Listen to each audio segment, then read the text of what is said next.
99% पुरुष महिलाओं के साथ इसलिए असफल होते हैं क्योंकि वे एक बेहद साधारण लेकिन गहरा सच नहीं समझते। वे सबसे पहले टेक्स्ट करते हैं, हर बात में उससे पूछते हैं कि वो क्या करना चाहती है, उसे इम्प्रेस करने के लिए रोमांटिक बनने की कोशिश करते हैं, उसके पीछे भागते हैं और अंत में उसके चुने जाने का इंतजार करते हैं। फिर जब वो लड़की जवाब देना बंद कर देती है या बिना कुछ कहे दूर हो जाती है तो ये पुरुष सोचते रह जाते हैं, आखिर मैंने गलती कहाँ की। अगर आपको कभी नजरअंदाज किया गया है या बिना कारण सीन पर छोड़ दिया गया है, अगर कभी किसी लड़की ने एक दिन आपको बहुत पसंद किया और दूसरे दिन जैसे गायब ही हो गई, या अगर आपने सब कुछ सही किया फिर भी उसने आपको रिजेक्ट कर दिया, तो यकीन मानिए वजह आपकी नीयत नहीं, आपकी समझ है।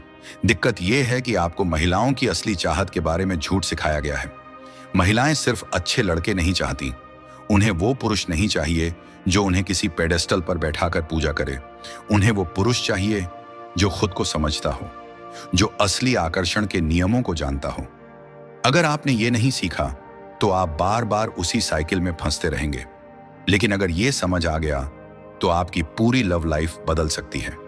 आज हम उन गहराई से छुपी मानसिक और भावनात्मक गलतियों की बात करेंगे जो एक पुरुष को स्त्रियों के सामने कमजोर बना देती हैं, और साथ ही जानेंगे वो सिद्धांत जो एक पुरुष को अंदर से इतना मजबूत बना देते हैं कि स्त्रियां खुद उसकी ओर खींचती हैं। चैप्टर 1, पुरुषों की सबसे बड़ी गलतफहमी। 99% पुरुष ये मानते हैं कि अगर वो महिला को खुश रखते हैं, उसकी हर बात मानते हैं, तो वो उन्हें पसंद करेगी। वो सोचते हैं अगर मैं ज्यादा अच्छा बन जाऊं, ज्यादा केयरिंग बनूं, तो वो मुझे कभी नहीं छोड़ेगी। लेकिन सच्चाई ये है, महिलाएं नाइस गाइस की इज्जत नहीं करती। क्यों? क्योंकि जो आदमी अपनी पहचान छोड़ देता है, अपनी बात पर नहीं टिकता, वो महिला के लिए एक डायरेक्शनलेस इंसान बन जाता है। एक स्त्री उस पुरुष की ओर आकर्षित होती है जो खुद को जानता है, जो अपनी सीमाएं तय करता है और जो ना कहना जानता है। चैप्टर 2, स्त्रियों को पुरुषों में क्या चाहिए।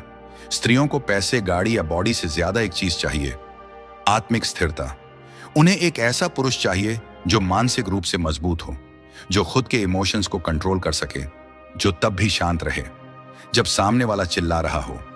जब स्त्री देखती है कि आप हालातों से नहीं डगमगाते तो उसके अंदर सम्मान जागता है, और वही सम्मान धीरे धीरे आकर्षण में बदलता है।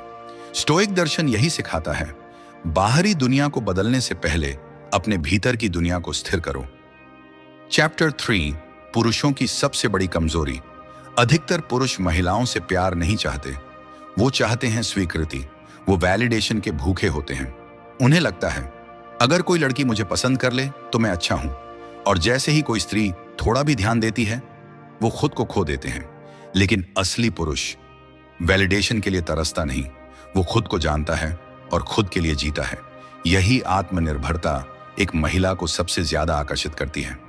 चैप्टर 4, आत्म संयम ही असली मर्दानगी है। आज की दुनिया मर्दों से कहती है रो, खुलकर बोलो, सब दिखाओ। लेकिन एक स्टोइक पुरुष जानता है भावनाओं को समझना जरूरी है, लेकिन उन पर काबू रखना उससे भी जरूरी है। जब कोई स्त्री आपको इमोशनली परखती है तो वहीं असली परीक्षा होती है। अगर आप भी उसके साथ बह गए तो आप लीडर नहीं, फॉलोअर बन जाते हो। लेकिन अगर आप स्थिर रहे, शांत रहे, तो स्त्री को भरोसा होता है कि आप मुश्किल समय में भी गिरोगे नहीं। चैप्टर 5, नेतृत्व की कला। एक स्त्री को ऐसा पुरुष चाहिए जो जीवन में स्पष्टता रखता हो, जो निर्णय ले सके, जो हर चीज में पूछता नहीं तुम क्या चाहती हो, बल्कि कहता है मैं कहां जा रहा हूं और तुम चाहो तो साथ चल सकती हो। एक लीडर वही होता है जो खुद को पहले लीड करता है। अगर आप खुद असमंजस में हैं तो स्त्री आप पर भरोसा नहीं करेगी, लेकिन अगर आप अपने रास्ते को जानते हैं और उस पर अडिग हैं तो स्त्री खुद ब खुद उस रास्ते का हिस्सा बनना चाहेगी। आउटरो। तो आखिर क्यों 99% पुरुष असफल होते हैं? क्योंकि वो बाहर से आकर्षण पाने की कोशिश करते हैं, जबकि 1% पुरुष अंदर से वो ताकत पैदा करते हैं जो खुद ब खुद स्त्रियों को उनकी ओर खींच लाती है। वो भावनात्मक रूप से मजबूत होते हैं, वो खुद पर नियंत्रण रखते हैं, और सबसे जरूरी, वो किसी की वैलिडेशन के भूखे नहीं होते। यही वो पुरुष होते हैं जो सम्मान पाते हैं, यही वो पुरुष होते हैं जो याद रखे जाते हैं।